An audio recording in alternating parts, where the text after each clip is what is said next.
రాష్ట్రానికి మెడికల్ కళాశాలలు కేంద్ర ప్రభుత్వం మంజూరు చేస్తే జగన్ హయాంలో చేసింది ఏమీ లేదని వైద్యారోగ్య శాఖ మంత్రి సత్యకుమార్ యాదవ్ విమర్శించారు. వైసీపీ 5 ఏళ్ల పాలనలో జగన్ మెడికల్ కాలేజీల నిర్మాణాలు పూర్తి చేయలేకపోయారని దుయ్యబట్టారు. కాలేజీల్లో కనీస సౌకర్యాలు కల్పించలేదన్నారు. ఫలితంగా వేలాది మంది విద్యార్థులు మెడికల్ సీట్లు కోల్పోయారన్నారు.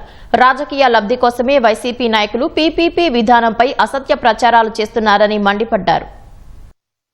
జగన్మోహన్ రెడ్డి కళాశాలను కేంద్ర ప్రభుత్వం మంజూరు చేసింది. తను తెచ్చింది గొప్పగా ఏం లేదు. గతంలో దాంట్లో 12% మాత్రమే ఫైనాన్షియల్ ప్రోగ్రెస్ చూపిస్తే వాటిని ఇవాళ మేము సేఫ్ క్లోజర్ తీసుకొచ్చి ఆ కాలేజీలు నాణ్యమైన వైద్య విద్యలను అందించడం కోసం, వైద్య సేవలను అందించడం కోసం ఇవాళ పీపీపీ మోడ్లో పోతుంటే ఇవాళ దాంట్లో విద్యార్థులకు వచ్చిన ఇబ్బంది లేదు, పేదలకు వైద్య సేవల విషయంలో వచ్చిన ఇబ్బంది లేదు. గవర్నమెంట్ ప్రైవేట్ పార్ట్నర్షిప్తో చేస్తున్నది కానీ ప్రైవేట్కు అమ్ముతున్నది కాదు.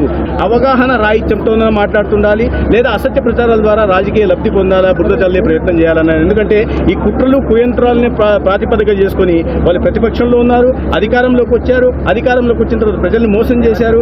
మీరు అది గొడ్డలిపోటుని గుండెపోటుగా మార్చడం కానీ, లేదా కోడికత్తి విషయంలో కానీ, గులకరాయి విషయంలో కానీ ఏదైనా చేసినా కూడా కుట్రలు కుతంత్రాలు సోషల్ మీడియా మాధ్యమంగా ప్రజల్లో అపోహలు సృష్టించే ప్రయత్నం చేస్తున్నారు. వారి ఆటలు చెల్లవు సాగవు. ఇప్పుడు కూడా వరి తెగించి నేను రాని టెండర్లు రద్దు చేస్తాను, రద్దు చేయడము జగన్మోహన్ రెడ్డి గారి వల్ల కానీ ఎవరు వాళ్ళ తాట వల్ల కూడా కాదు. నేను చెప్తున్నా ఆ మాట.